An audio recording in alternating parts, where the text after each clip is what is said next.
conducting dialogue with Darwin sessions. As part of this, we're inviting renowned HR leaders to share their experiences in terms of setting up HR policies, also in molding their own careers. So we are very privileged to have you here. Thank you. So Nandita, you are a person who needs no introduction in HR fraternity because you kind of set up HR for one of the largest and most reputed and respected company. I understand you are the person who kind of set up a learning strategy or process in Infosys. It is still considered exemplary in the industry. So I'm sure it would have taken a lot of efforts and challenges while doing that. So would like to hear some of interesting experiences you had in building learning processes or learning management system for Infosys and making it kind of competitive advantage. So thank you. I'm really happy to be here. I think I have always believed that learning is the only real value proposition you can give to employees. Sure. Because making sure that they're continuously moving from one milestone to another milestone can happen only through learning. And it can become a tremendously highly competitive advantage if you realize that it is linked to the industry that you're in. So for example, as part of an IT company, the technologies keep changing, right? Correct. Every Correct. 2 to Correct. 3 years it keeps changing. So you cannot hire somebody and say that you have hired this person for the skill that he has now, and you can keep him on your roles all his life. You have to invest in that person every 2 to 3 years, Sure. so that he comes up to par with the new technologies, and he can sort of deliver and be productive on the job. But getting an engine rolling like this, for example, there were two wings in Infosys. One was the learning and development, and the other one was the education and research. So education and research, when I left and when I was heading it, was doing about 1 million days of training per year. Wow. So all entry-level people joined in Mysore, and they Right. would go through 3 to 6 months of training. So what the basis of this was that regardless of what you have learned in college, in school, you come here to understand both business, the technologies, the domain, Sure. and you get more productive to deliver to the client. The learning and development wing, which I headed for many years, was really about the cross-cultural and the managerial skills that people had. So, in the 1990s and 2000s, not a lot of engineers had the best of communication skills. IT was very new, so working directly with customers in the US and Europe was a challenge because you did not understand what the differences were, and therefore it was very, very critical to set up the learning and development wing, which became enablers to ensure that these people delivered to the client. Sure, that's quite an interesting journey. So in your journey, you must have seen and mentored a lot of HR people. So what are top 3 skills, if you want to point out, that are required? See, I think the first thing for HR is empathy.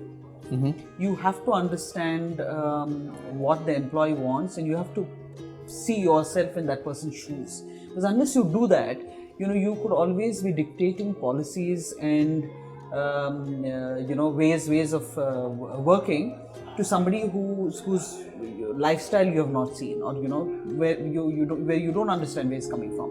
The second skill I would say is to listen. Okay. HR loves to talk. Yeah, absolutely. So they have to listen. Listening is one form of communication, Yeah, which we people sometimes miss it. don't get. Yeah. We miss that.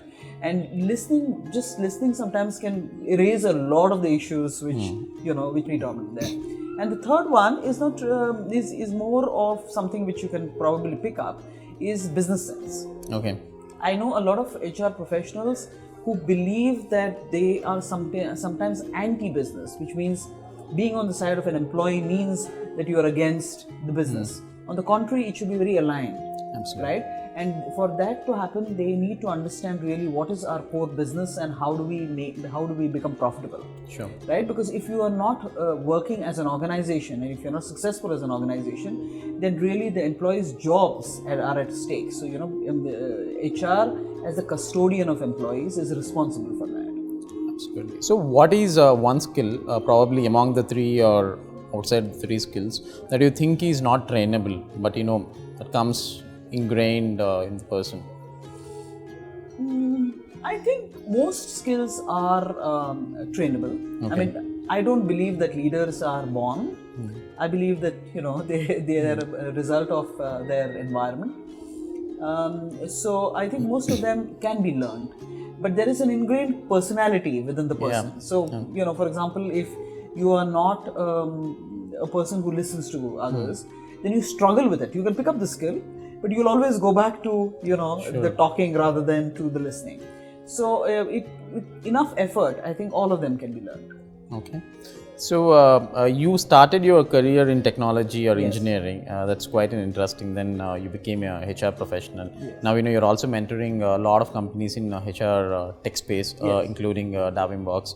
So everyone is saying technology is HR, in HR especially, it is going to be very, very disruptive. So where do you see it is going to impact at a very, very huge scale or magnitude among different aspects of HR? So I think the HR tech is already pervading into most organizations. So most CHR is already seeing HR technology can change their life, whether it is through a platform or whether it is through artificial intelligence or whether it is through different aspects of technology.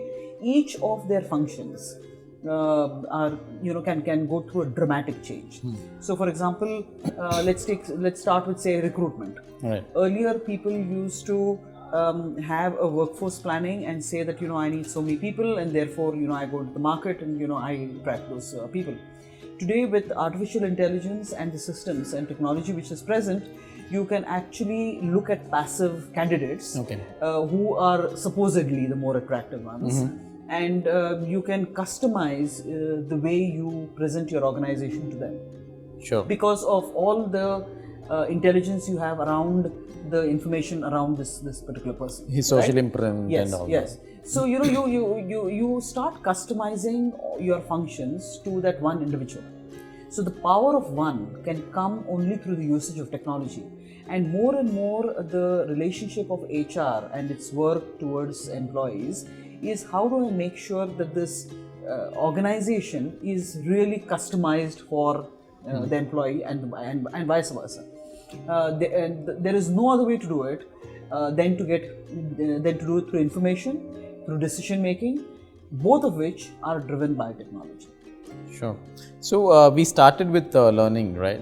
So I'm sure technology in learning space evolved a lot compared to probably what it used to be when you build the systems for Infosys. So in the current context, with respect to learning, so how you think technology is going to disrupt? So when technology started getting used at the beginning, it was more as a record-keeping thing. Okay. So people name the number of training days, what this person went through. So it was more of a database than anything else. Over a period of time, people started linking it to, as a result of this training, is this person put on a job which actually makes use of that training, or is he randomly being sent to some project for training where he has not had any kind of backup training, right?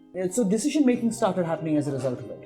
Analysis started happening. So for example, if you are putting somebody who did not have certain technology skills onto a project and you're finding that within 2 weeks he actually comes up to speed, whereas you were giving training to the rest for 3 months, then you really ask the question saying, should there be more on-the-job training, or should there be lesser classroom training? Or is there a way of making classroom training move to e-learning so that classroom is something which can be minimized? All those questions start.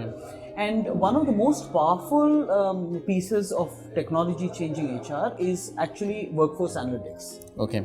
So decision making, when it is done through data, is extremely powerful. One is to be able to convince your business as to where to put the money. The two is even to allocate where employees should go. Their desires can get aligned to their training, to being put on the job, which means that they are more engaged as employees, rather than just randomly say somebody should be hired for something and then move from project to project, which really doesn't make any sense to that individual. Sure. So Nandita would like to ask, what is one cliched question that you keep hearing, or people keep asking you, which you are tired of answering, or you don't even want to answer anymore? I think it's around work-life balance. Okay. Because maybe it's because you're a woman. People ask a lot around work-life balance, and my answer to them is always that there is nothing like work-life balance, right? You just make sure that all of them are important parts, and sometimes you prioritize work, and sometimes you prioritize life. They started getting older, then I could concentrate more on my career. So I think that's one of the questions which I want to tell both women and men that don't spend a lot of time worrying about it. Just live the life. Yeah, let it happen. Yeah, it happens naturally. Yeah, you know how to prioritize along the way. Okay, and what are some of the misconceptions that people have about HR that you heard? Well, sometimes it hurts when people say that HR is not business oriented, because I think a lot of HR leaders are. They understand their business very well, and they're very, very focused on that. So I think that's a big misconception, that because they are on the side of the employee, that they do not understand the business. Because a lot of times what happens is HR and managers come under conflict. Okay. Because HR is representing the employee, and therefore it seems as if they are being contrary to each other. But actually both of them are aligned towards the best for the organization, and sometimes you have to take different points of view to be able to make sure that there is a balance there. So one interesting thing I want to know is we talked about the personality, right? I mean, it's ingrained, but there are some aspects about ourselves, or there should be at least one aspect about yourself that would have changed completely over the years because of the experience or exposure. So what would be that? No, I don't think anything changed completely. I just got more patient along the way. Okay. So I think that was quite a trying thing to get patient. But then I started putting myself in people's shoes and understand that all people are not the same. So it's my job to make sure that I understand them rather than the other way around. Okay. So probably it automatically makes you becoming more patient when you empathize with others. Yes, absolutely. Okay. So Nandita, now let's switch to a lighter side. This is a rapid fire round. So I'll ask you a few questions, very simple questions. My request is please don't think too much. Whatever comes on the top of your mind, please share loud with us. Sure. Okay. So one thing you can't stand. Okay? Lying. Okay. I don't like people who tell lies. Okay. No excuses, no lies. Your stress buster.